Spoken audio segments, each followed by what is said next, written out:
How to fix pull-up for precise seeking in YouTube. On your YouTube mobile app, the pull-up for precise seeking feature is deliberately designed, not a bug. Now, it provides more linear control when scrubbing through a video. If you prefer the old scrubbing method, you could disable the feature through the accessibility settings as well.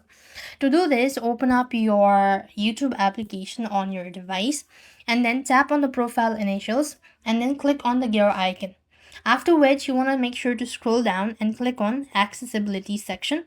Here it is.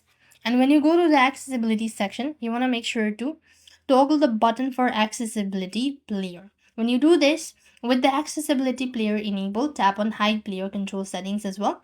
Then you simply want to choose how long the control should remain visible before disappearing. Select the duration like 3 seconds or your preferred time. You then need to close and then reopen the YouTube app. The player will now hide the control after you set duration. And you could now scrub by simply dragging your finger on the process bar without engaging the precise seeking pop-up. So that's how it actually works. I hope the video was helpful. Make sure to like, share, and subscribe. Thank you for watching. See you in the next video.